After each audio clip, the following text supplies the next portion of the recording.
and welcome to ISTV News. My name is Surbala Kangabam. Let's look at the top stories.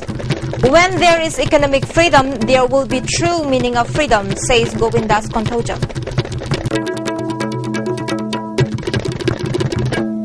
And now the news in details. When there is economic freedom, there will be true meaning of freedom. For this, the Northeastern Region Textile Development Scheme, conceived and prepared by the United Progressive Alliances (UPA2), will be tabled before the State Cabinet. In this effort, concerned ministers and MLAs are requested to extend their cooperation. This was stated by Commerce and Industries Minister Govindas Kontojam while attending the inaugural function of the new workshed of Tambalema Weavers Cooperative Society Limited, constructed with the MP Local Area Development Fund at Moidangpo. Minister of Social Welfare and Cooperative A.K. Mirabai, MP Dr. T.H. Mania, and former Minister Haigruzam Toitoy were also present at the function. Govindas Kontojam, who was the chief guest, unveiled the workshed and Minister Mirabai cut the ribbon to inaugurate the shed. Minister Mirabai said, compared with that of the past, the present-day cooperative society have become very way. There are lots of schemes under the Ministry of Handloom and Textile meant for the cooperative society. However, no cooperative society can absolutely get these schemes benefits. Socio-economic development cannot be brought about by depending only on the men folk, she said, and appealed to men and women folk to work hard together to utilize whatever resources that is available in the state. Hingnabagi lambida thabakta chilhau thigumsi aikoi isa singbu afaba kunai amagi afaba akoi nagrik amamam oiba ngamnaba masa marumdom lepchaba ngamnaba honabada mama mapa singgi chaurba thodang leibanina mama mapa oiba singna isagi senthok lambi leiba taragadi isabu oihaningba maikaida puba yai haibase akoina khak kaugumsi. Commerce and Industry Minister Govindas Kontojam further said, just as port identified Manipur to the world, handloom has also the potential of identifying Manipur to the world. The Northeastern Region Textile Development Scheme, which was conceived and introduced by the UPA2, will be brought up at a State Cabinet meeting soon. He appealed to ministers and MLAs concerned to extend cooperation as far as possible so that the scheme can be implemented successfully in the state. The opportunity to make the handloom product as school uniform should be made available to the handloom weavers, he said.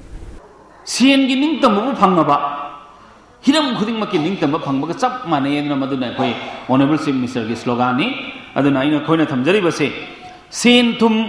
Pagali Makai Akoi Isa Isusing Pagat Behengani, Akoina Gian Taba Koi Levaxi de Hena, Gian Taba Hengani, crime grade Hantarakani, Nasi crime grade, Hengat na Uriba, Adi domestic violence Akoi Hantarakani. Puna Maxing seeing Bir Haraga, Akoi Honorable Chief Minister, economy growth, economy Fagalanava. Tongan the Hiram Kaya Yapasi Manunda, handloom sector Siso Amani Haidana. Minister of Rural Development and Panchayati Raj, Francis Ngajopa, has said that the attitude of slaughtering the wild animals and birds to earn income will one day land us all in trouble. The minister said this while speaking at the valedictory function of the 59th Wildlife Week organized by the Department of Forest, Government of Manipur at GM Hall in Imphal today. MLA of Lamsang Assembly Constituency, W. Brajavidu, and Principal Chief Conservator of Forest, P.N. Prasad, also attended the function. Winners of various competitions such as essay writings, paintings, photography, etc. held during the Observance Week were given prizes at today's valedictory functions. Other groups and individuals who are involved in preserving wildlife were also awarded to encourage them. Speaking on the occasion, MLA Brajavidu said, poverty is the main factor for killing wildlife and deforestation. P.N. Prasad said, there are about 200 sangai in the Kaibulamjal National Park at present. As there is not enough space for more than 200 sangais, 2 more parks are being developed. Besides, the Kaibulamjal National Park will also be expanded. Minister Francis Ngajopa said, everyone in howsoever big or small position seems to feel delighted by killing wild animals and birds. It is sheer thoughtlessness of the human beings to kill the wild animals and birds which are not able to express their sufferings and fears. Their existence is helping the human beings in a number of ways. If there are no wild animals and birds, the human beings will suffer a great deal, Minister Francis Ngajopa said. Deforestation has systematically reduced and endangered the wildlife and also all of us in our daily lives. Maybe some of us who are here might have been in the hills. For us, we are born in the hills, we have cut the trees, we have shot the birds, we have shot the animals. Not only shot them, as they run, we chase them, and then we have eaten them plenty also. The efforts of the committee formed by the state government to implement the inner line permit system are just a waste of time, Sapamcha Jadumani said. He said this during a get-together function organized by the Indigenous People Association Kangleipak, IPAC, held at the Manipur Press Club today. The get-together function was mainly organized to introduce the office bearers of IPAC to the civil society organization. Advisor of IPAC, Advocate T.H. Manihar and Advocate N. Gaurahari were also present at the function. IPAC presented simple gifts to the leaders of various civil society organizations on the occasion.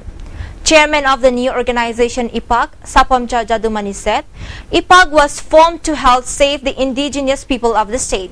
The ILP issue seems to have been sidelined. Even though the State Cabinet and the State Assembly have adopted resolution to implement the Bengal Eastern Frontier Regulation 1873, instead of implementing it, a committee has been formed to buy time. If the committee decided not to implement the Bengal Eastern Frontier Regulation, would another movement have to be launched? As of now, the regulation being implemented at present in Nagaland, Mizoram and Arunachal Pradesh will be the best for Manipur too, Jadumani said, adding that what the government is doing now is only wasting time.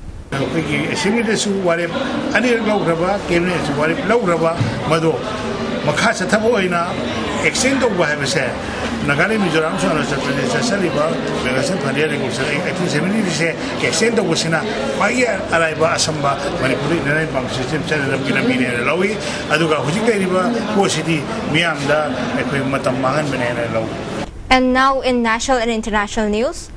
Breaching the ceasefire for the 17th time this month, Pakistan Rangers targeted 40 border outposts and 25 border hamlets by resorting to heavy mortar shellings and firing along the international border in Jammu and Shamba district of Jammu and Kashmir, leaving 3 persons injured.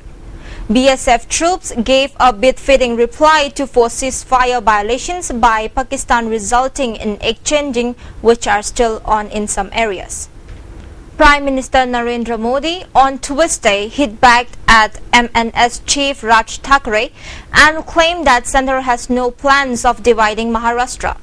Modi called it a carnot and said that Maharashtra would be incomplete without Mumbai. After cotton and onion, they started another lie saying Maharashtra will be divided. Can anyone do this? Is there anyone born who can divide Chhatrapati Shivaji's Maharashtra?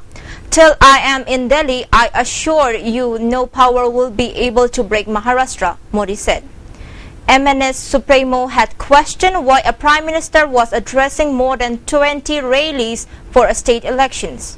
Raj Thackeray alleged that Modi wanted to gain controls of India's financial capital.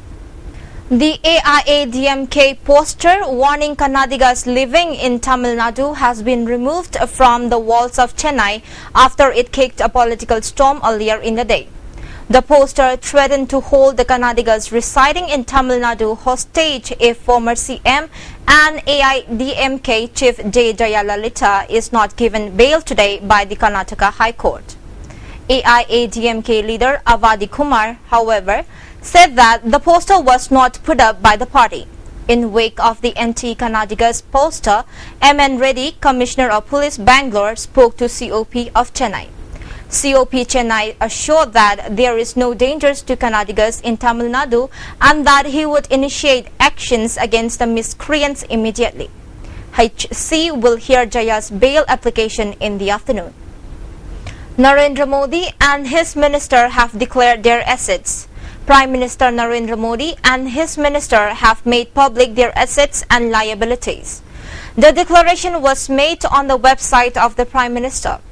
As per the information, the Prime Minister owns movable assets worth Rs 26,12,288 and immovable assets worth Rs 1 crore.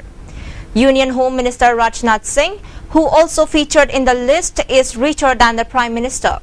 He owns movable assets worth Rs 66,41,260.33 and immovable assets worth Rs 1 crore 90 lakhs. The Home Minister has also declared the wealth owned by his wife and it's worth Rs 40 lakhs 88,871. Minister for External Affairs Sushma Swaraj has declared her wealth worth Rs 2 crore 98 lakhs 48,485 in addition to an ancestral land in Palwan, Haryana. However, the richest among Modi's minister is Union Finance Minister Arun Jaitley, who along with his wife has assets worth Rs 72.10 crore. Prime Minister Narendra Modi's commitment to improve health services and his focus on ending open defecation has expressed Microsoft co-founder Bill Gates, who said it is inspiring to see India move to the forefront of providing such services to the underprivileged. Modi has India talking about toilets. This is not the kind of issues that most politicians like to talk about. But I would guess that in the short time he has been in office, Prime Minister Modi has done more to raise the awareness of the need for toilets than any other leader since the country gained independence, Gates said in a blog post titled Meeting the New Prime Minister. A total lunar eclipse, the second and last one of the year, will occur tomorrow, but stargazers in India can only witness its last stage as moon will be below the horizon during most of the eclipse. The eclipse of moon will begin at 1:43 p.m. Indian Standard Time when it will enter the penumbral shadow of the earth. A Texas-based company has developed an Ebola-killing robot that can clean a hospital room in 5 minutes and destroy the virus by fusing its DNA. The germ-killing robot, called Little Moy, developed by Xenix, uses ultraviolet light to sterilize a room. A spokeswoman for Texas Health Presbyterian Hospital in Dallas said the germ-dapping robot works by flashing surfaces with ultraviolet light, which in turn damages viral DNA. It can rid a hospital rooms of germs in 5 minutes and destroy Ebola on any surface in 2 minutes. The robot blasts 1.5 pulses per second in every direction, in fact killing the virus. Though the robot works on ultraviolet light rays, the company claims it is safe for humans and it does not use any form of chemicals or other substances.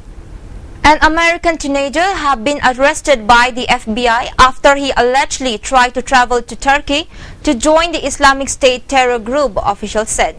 Mohammed Hamzat Khan, 19, a U.S. citizen, was arrested at O'Hare International Airport in Chicago on October 4 before he attempted to fly to Vienna, Austria on his way to Turkey.